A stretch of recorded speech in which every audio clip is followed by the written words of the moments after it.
I am Sam Richards. I teach in the sociology department. I am also director of development at World in Conversation, and I am the PI of the COIL robot grant.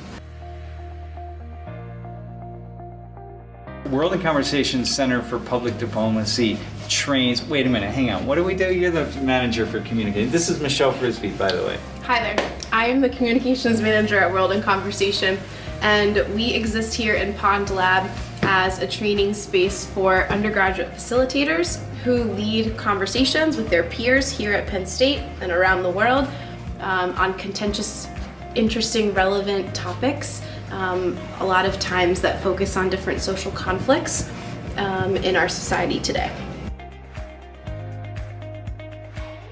A number of years ago, we started to work internationally, and we began holding dialogues virtually with students in different parts of the world, training facilitators, people in different parts of the world. And so we got our first Cisco unit probably 7 years ago, and after that we got some Polycom units, and then suddenly before we know it, we had cameras on multiple cameras on every single one of our computers and in the office, and we have big screens in every single office here at World in Conversation in Pond Lab.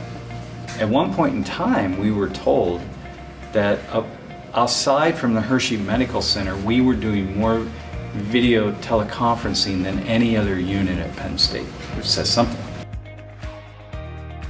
While our machines have multiple cameras on them, or our screens or our machines, they're static and they don't move around, and they require everybody to sit around that machine, and that works for much of what we do, but it doesn't work for all of what we do, because essentially we are an organization of circles. When we convene groups, dialogue groups, we sit in circles, and when you have a static camera somewhere, you can't sit in a circle. However, when you have a robot, the robot can roll in and be part of the circle. So there's no broken U-shaped, horseshoe, whatever. There's no broken chain in that space. And that's really important for dialogue. So we had the opportunity to borrow a robot from TLT back a couple of years ago. And immediately we saw the value of this because we could move the robot around. We have lots of people working virtually for us. They could enter rooms, leave rooms, be in meetings, be outside of meetings, and just be in this space in a very different way. And people started to react to these robots in a very, very positive way. And so we said, what's the difference between the robots and a static camera? Well, let's get a couple robots and let's try this out. And what a better place to do it than a place like here where we are just on video all day long. I mean, you walk around these offices and people are video conferencing with somebody else here at Penn State, or one of our employees or staff members who works remotely, or students in another country or somewhere. So what a better place to test out the value of robots, and that's what we're doing. Hi, I'm Adam Tidball. I am the research intern at World in Conversation, and I'm heading the collection of the surveys that we're using for our COIL research in video teleconferencing communications, VTC.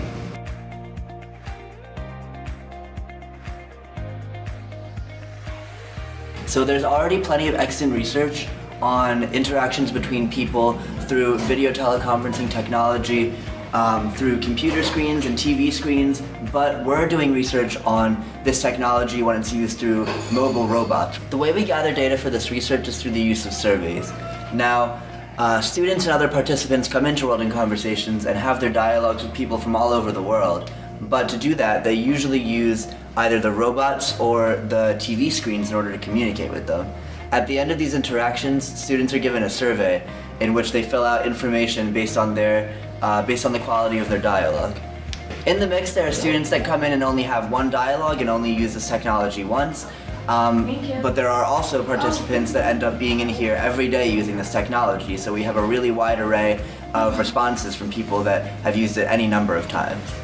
The survey is asked questions to gauge students and other participants on fields such as how comfortable they feel using these robots and how these robots have affected the interaction itself, whether negatively, positively, or possibly not at all. As part of this study, we're studying everything from dialogues to casual conversations, meetings, and everything in between. Our hypothesis is that the robots are going to turn out to be a much better communication tool in terms of social presence than the predecessors here, which were the computer screens and the television screens.